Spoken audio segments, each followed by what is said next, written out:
Mga kapuso, kasama po ang GMA Integrated News ay naglayag po ang Philippine Coast Guard mula po sa Puerto Princesa, Palawan patungo po rito sa West Philippine Sea nitong Huwebes. Para po yan sa kanilang misyon na makapagbigay ng tulong sa mga Pilipinong mangingisda. Mamimigay po ng food packs at fuel para sa kanila. At pasado alas 5 po ng madaling araw nitong Biyernes, December 12, na makarating po itong vessel ng Philippine Coast Guard na aming sinasakyan dito po sa Abad Santos Shoal. 30 nautical miles ang layo sa Sabina Shoal na nakatakda rin pong puntahan. At agad pong namataan ng PCG itong vessel ng China Coast Guard. 3 po iyan. At sa mga punto pong ito ay pinalilibutan o pinaliligiran na po ng CCG itong vessel ng PCG, gayon din ang vessel ng mga Pilipinong mangingisda.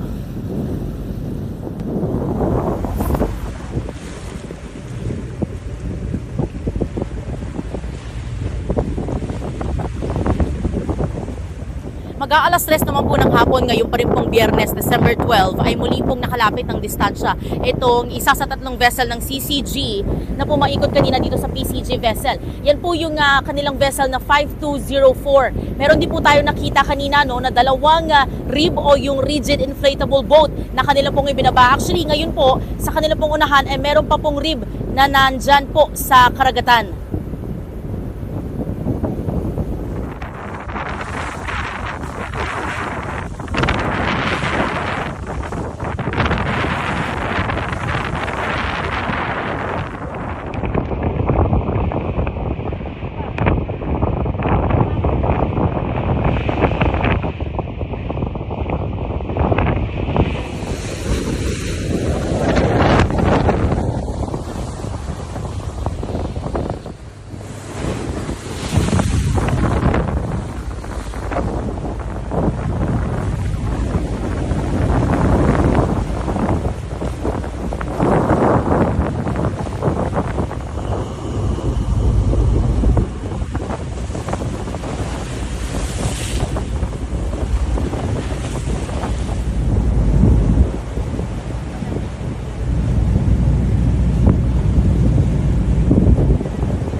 Mula po rito sa West Philippine Sea, EJ Gomez para sa GMA Integrated News.